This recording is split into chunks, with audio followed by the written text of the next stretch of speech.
मुझे माफ कर दो माँ। एक हाथ से राक्षस की जीभ कसकर पकड़ी हुई और दूसरे हाथ में प्रहार के लिए उठी गदा। यह वो राक्षस है जिसे रोकने के लिए त्रिदेवों को भी महाशक्ति जगदम्बा की शरण में जाना पड़ा था। इस रहस्यमयी कहानी की शुरुआत होती है सतयुग से।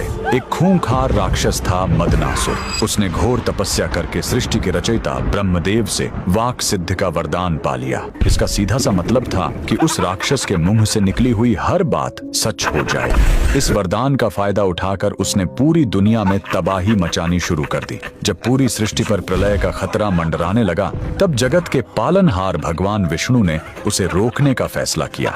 लेकिन वो सीधा युद्ध नहीं कर सकते थे, क्योंकि राक्षस कुछ भी बोलकर नुकसान पहुंचा सकता था। इसलिए भगवान विष्णु ने सौराष्ट्र के हरिद्रा सरोवर यानी हल्दी के पीले तालाब के किनारे घोर तपस्या की। उनकी पुकार सुनकर उस पीले जल से एक महाशक्ति प्रकट हुई। पीले वस्त्रों में सोने की तरह चमकती माँ बगलामुखी। सरोवर से प्रकट होते ही माँ बगलामुखी सीधा मदनासुर के सामने पहुंच गईं। इससे पहले कि वह राक्षस अपने मुंह से कोई श्राप निकालता, माँ ने तुरंत आगे बढ़कर उसकी जीभ कसकर पकड़ ली, क्योंकि उसकी सारी शक्ति उसकी जबान में थी।